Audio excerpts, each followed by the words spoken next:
Howdy, howdy, ho. Welcome to another episode of Tales from the Tech Side, a podcast from Pinellas County Schools and the digital learning team. We are completely unrehearsed, unscripted, unsupported, meaning no sponsors, but we like to share what we love, which is technology and education. Today's topic is information and media literacy. And so with me, I have two special people. One is Bronwyn Slack, and then the other is Stephanie Carrollman. I'll let them introduce themselves to you. So we'll start with Bronwyn. Good morning. I'm Bronwyn Slack. I'm the program coordinator of library media for Pinellas County Schools. Thank you. And I am Stephanie Curlman. I am an instructional staff developer for library media in Pinellas County Schools. Okay, great. Thank you both for joining us. To our listeners, thank you for tuning in.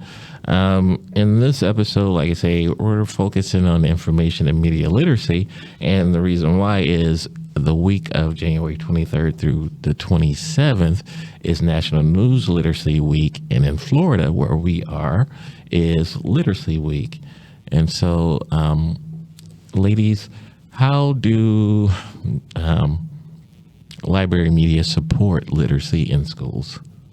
Well, I think it's important to note that there are lots of different literacies. So obviously the last week of January in the state of Florida, we mostly celebrate what we would call reading literacy. But obviously there's math literacy as well, that they kind of go hand in hand throughout our students' academic lives here in Pinellas County Schools. And then once we talk about reading and math literacy, then we can get more specific when we talk about information literacy and then eventually down to digital literacy, which they all kind of tie into each other in some way, shape, or form. But kind of that reading and math literacy is sort of where everything starts. Okay. And now, I recently read an article, and in the article, it was talking about how adults in America are about 39% confident in the news that they receive, so a lot of doubt. How do teachers, educators help students to start to develop the skills that will allow them to evaluate the information that they are receiving? Well, I think that is something, first of all, when you say start to develop, it is something that does begin early. And it starts young with just teaching students and teaching children how to evaluate and learn what is true, what is not, as we say in like fake news. But there's so much room in within our curriculum for library media to help with that. So I think that's an area where that we as library media specialists, especially in our county, we work really hard to start small and start teaching students how to use information, organize it, analyze it, and then think critically as to whether or not, hey, is this really a valuable source?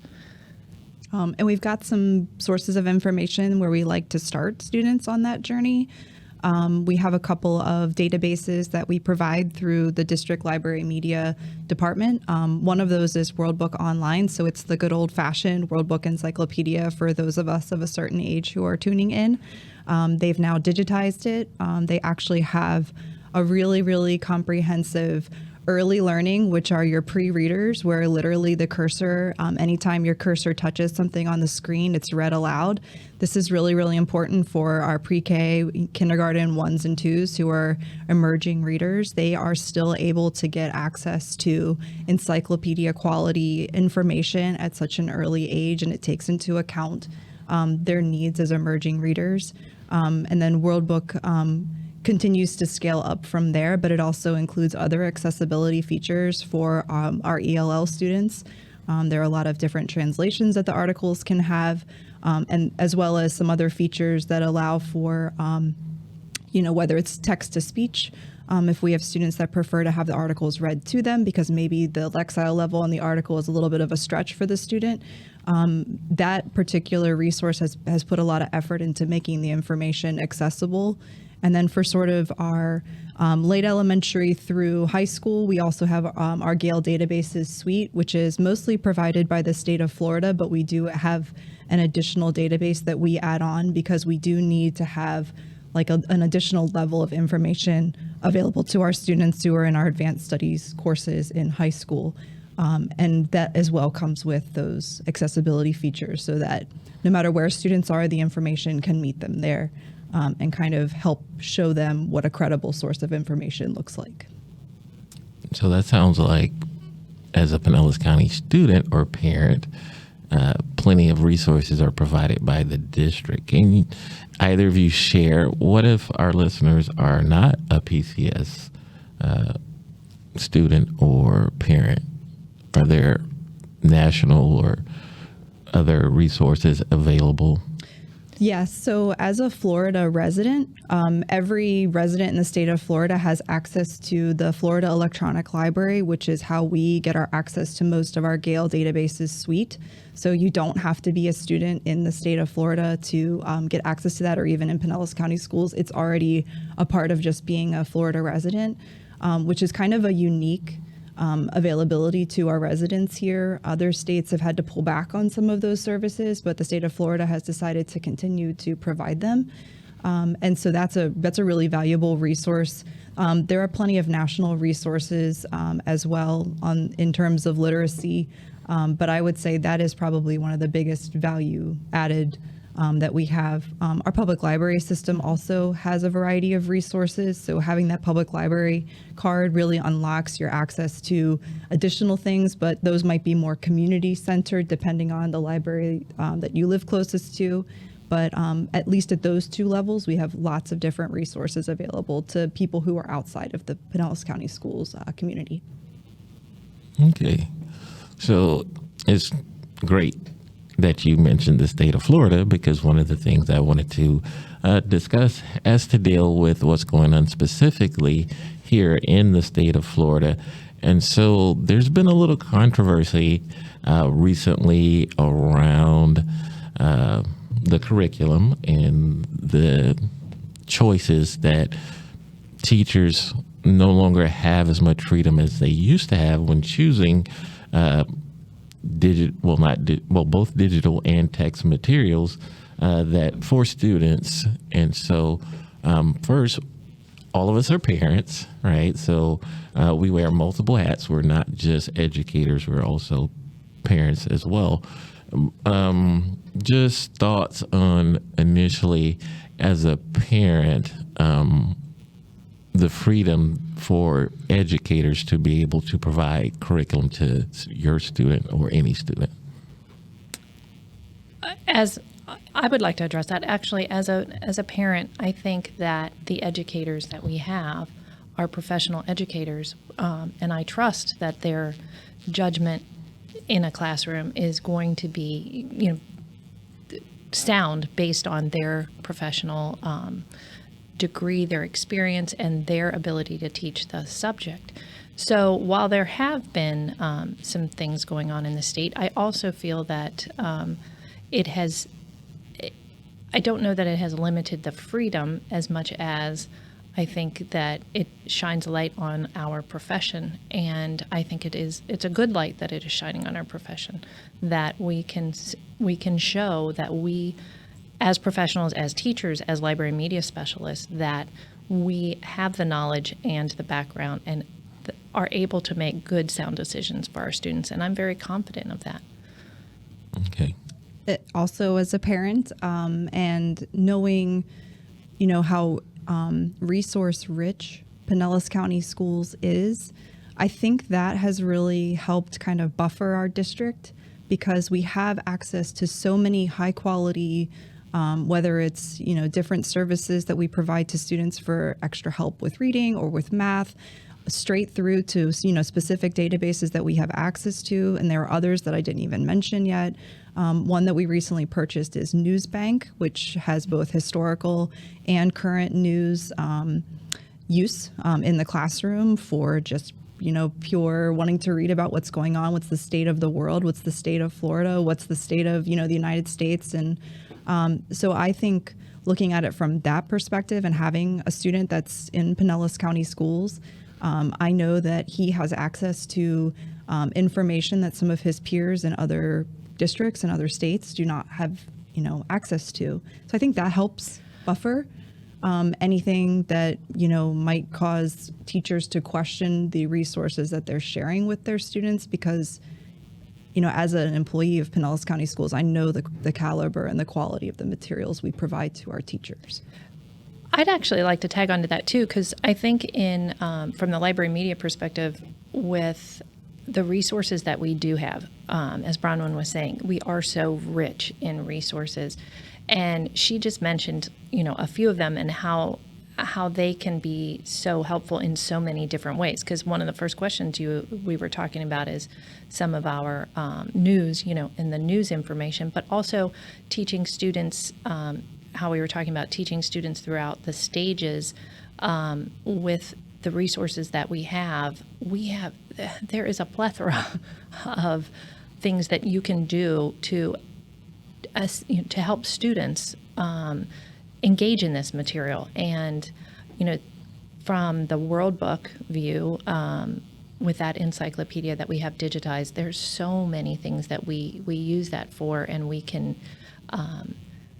help students to really navigate these waters. And I just think there's so much that we have in Pinellas County Schools, and our teachers have access to, and our students do as well, that it just makes it so much more.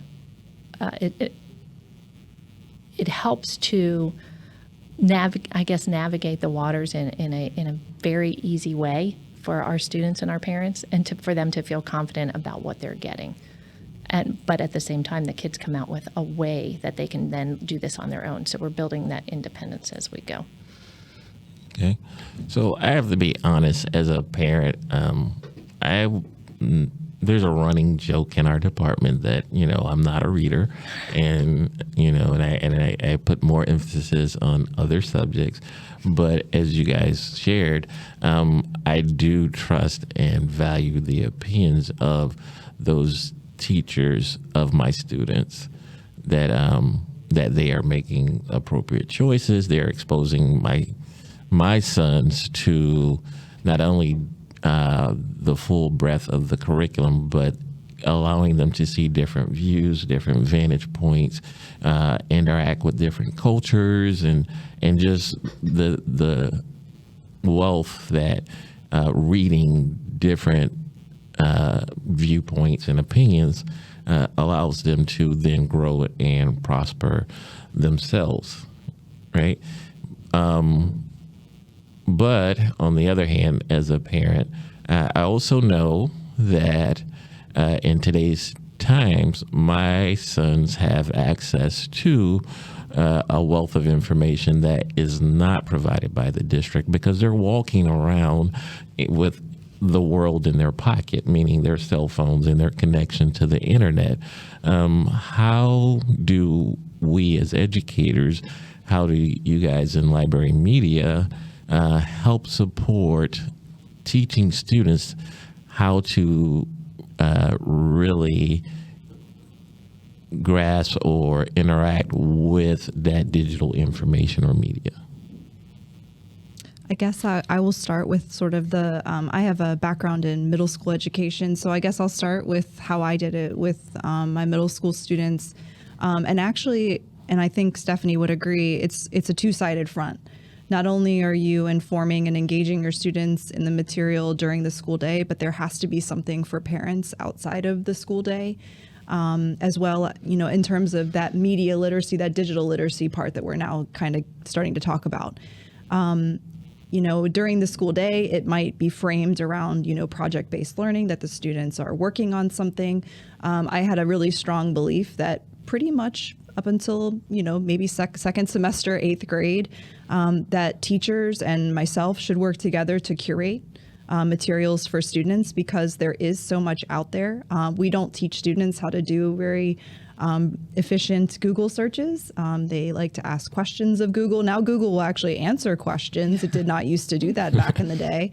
But I think there's always more that could be done. But I think as long as you're addressing, the developmental needs of students, and I do think that that's a common misconception that because they have these native devices that they've grown up with, that they don't need digital literacy skills, that they maybe inherently have them. I wholeheartedly disagree with that. I think they know less than we think they do. They're maybe just good at pretending or maybe in the moment they can answer a question and they've used a credible source of information that they randomly found on the internet. But I would prefer to come at it where, we're curating experiences and resources for students up to a certain point, probably around 8th grade for most of our students. But then on the flip side, we're offering that support to parents, whether it's part of a newsletter home. We did an event at Carwise when I was there with PTA, and PTA, did this whole presentation about different apps that were out there, what to be aware of, what not to be aware of, what to be concerned about, what not to be concerned about. Should you have them on your child's device or, whatever devices they're using at home, some of the verbiage to be aware of in terms of, dangerous situations online. So, I think we tend a lot to the child during the school day on this front, but there's got to be another side to this too, where we are engaging parents that want to know this information as well or need some guidance. Because middle school years can be turbulent in general, and especially when we start involving social media and devices and things. And so any support we can offer at home too, I think helps.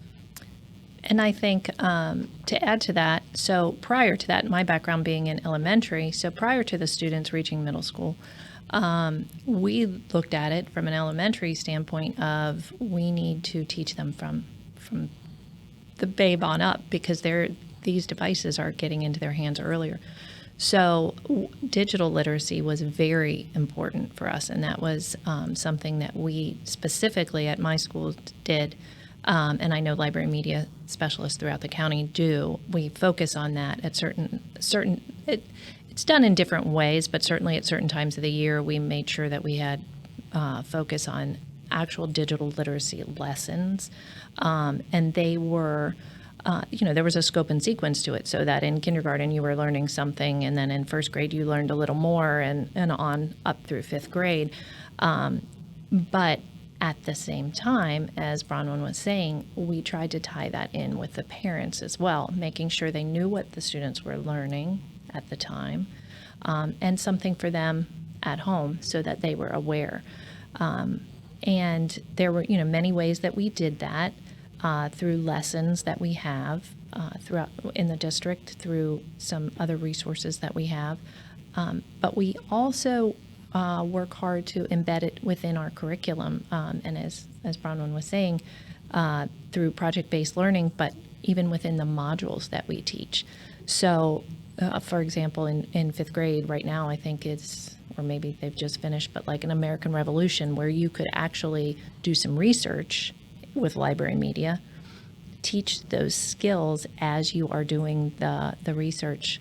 We have a certain research model that we use here, and you're able to embed a lot of this about digital literacy within that research project or project-based learning and tie it into what they are doing in the classroom, which then makes it that more impactful for the students and even for the teachers that are teaching them. It's a reinforcement for them as well. Okay. So I know here in Pinellas County Schools, the role of librarian has expanded or changed.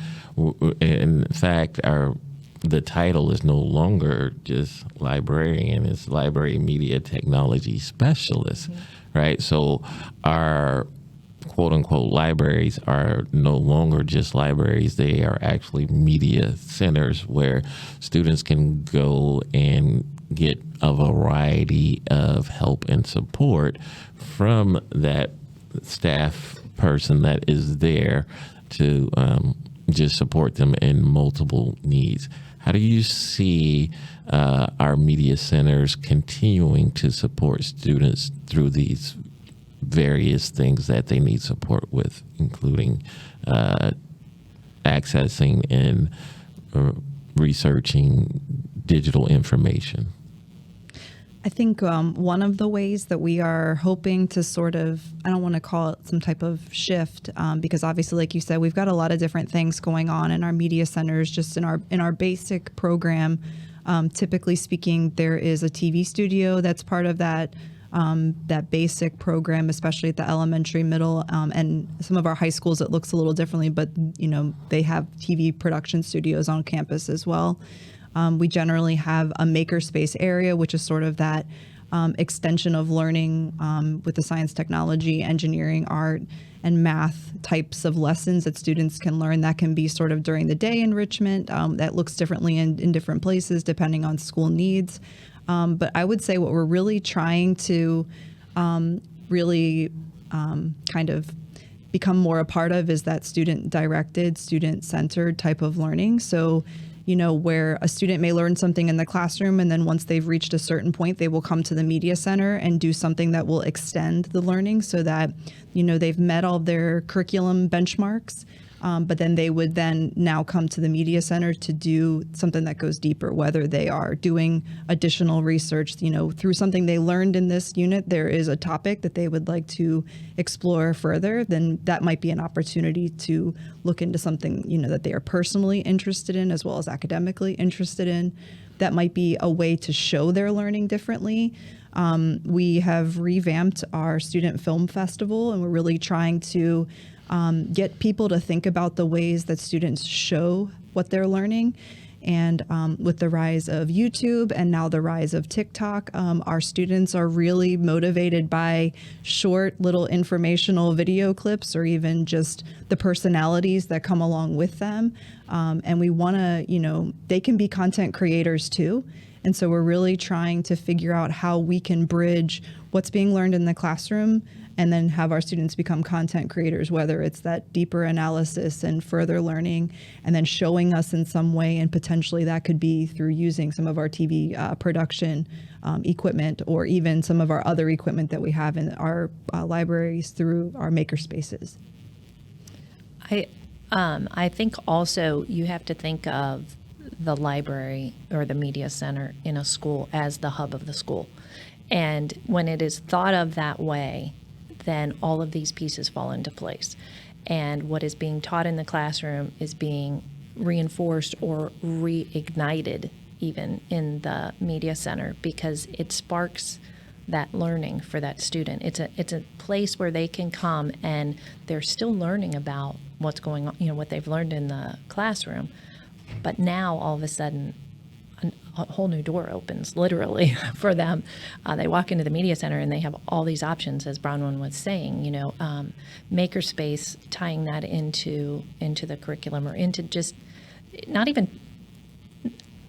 tying it in as though the students know it's being tied in, but allowing them that time to learn and engage in hands-on activities that may look even sometimes as play, is some real learning that is happening. And that's when you start to see the students get excited because, oh my gosh, they discovered something on their own, or they failed at something, but now they figured it out. That's when you start to really see them get excited about their own learning. And then that's when the learning trajectory takes off. So focusing on the fact that the Library Media Center is the hub of the school and has all these different facets to it, as you said, with the job, I think is very exciting right now. Okay. I never thought of the Media Center as the hub of the school, but now listening to you guys, it makes perfect sense that what the students get in the classroom, they can then take and expand and expound upon by visiting the Media Center to access all of the multitude of resources that you guys have available in our media centers today. As we continue our conversation, something that comes to mind is how is there a really a big difference between digital and print media or information? I would say there can be print media. It depends on which way you come at looking at the different types of resources that we have available for students to engage in, or for our staff to engage in. Even print resources are sort of where we start our students, because it's more accessible. It doesn't require this piece of technology that has to connect to the internet.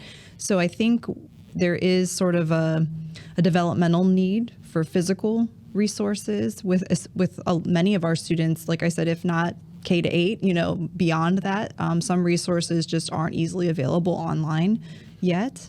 However, our digital resources have some benefits to them. On the same topic of literacy, the couple of the databases that I mentioned, World Book and Gale databases, within those two sites, they also give you the citation for the material. Whereas if you have a physical, a book, for example, that you're doing research in, you have to come up with the citation yourself, using whichever citation style that you've been asked to use. Usually it's MLA or APA. They're the most common ones that we use in K-12 education, I would say. But when you go to those digital resources, some of those will have that information for you. So it kind of, it can make it almost easier for our students to use them as a result. So it's kind of like, it depends on the need, it depends on the topic, it depends on the age of the student, it depends on their experience with different types of resources as far as which will be the most useful one to them. And that's kind of where we come into, as library media professionals, we help them discover that and decide that. Sometimes we'll decide it for them because we know what they're coming in, what kind of knowledge they're coming with, they're bringing with them to the library, or if we're going into a classroom and pushing in different resources. But it really depends. There's a lot of situational factors that we have to take into consideration. And I think going along with that too, as we were discussing students becoming content creators, that is the perfect opportunity to be teaching all of these lessons about information, the literacy and learning, like Bronwyn was stating, like citations, but even copyright. You need both the print and the digital, but there are ways to teach that. And if these students are learning to become content creators, they have to know, just as we were saying, you can't just Google search something. You can't just pull an image off of Google either. So it's perfect opportunities to use both, different types of print and digital, and teach what we're trying to teach the students to learn to be good users, respecting others' work. This is all opportunity that goes on in the media center, and the students might not even recognize that they're learning this. Okay. So with that, I have a follow-up question. With the advent of such things as audiobooks and all of the way that we can take print and digitize it, do you feel that there will come a point in society where print will be obsolete and there will be no physical books that you go to the media center and you check out, where it is just I go online and I read or listen to whatever it is that I need? No. I think we both agree that no. I think there's a innate human need to touch things, and yes, you can touch a device, you can touch a computer, but there is something about the physical act of holding a book, turning the page. Is there a time and a place to listen to an audiobook? Of course, if you're on a long road trip and you're listening to something in the car, if you're commuting, obviously that's good. If you're walking, then you can't carry a book and walk at the same time, although I've seen middle schoolers trying to do it. Some are really good at it, some are not. So I think some of it's personal preference. Some of it is, what do I have? What is accessible to me? Cost is always a factor. Having internet access is more widespread, but as we know, there are still families in our community that don't have a stable internet connection at home. Some of our ebook and audiobook providers have dealt with that. They allow you to download like at school, and then you can take your device home, and it's preloaded on your device. So it's Wi-Fi agnostic. Once you get home, it doesn't matter that you have a connection or not. So, but no, I think we also as people like choices, and we like to make them for ourselves. So I think there's always going to be a place. Our mission in the Media Center is to like strike that balance. In an elementary school, you're probably going to have more print because we've got early emerging readers who need to touch the text, who need to use their finger to follow along, different reading strategies that we incorporate, throughout their day. But then as they start swinging into middle and high school, that might shift to more, digital resources that they have available to them. And mostly it's because they've got that handheld personal computer device in their back pocket. Or maybe some of our younger students, obviously they wouldn't have those yet. So I think it's, there is a balance between the two, but one will never replace the other.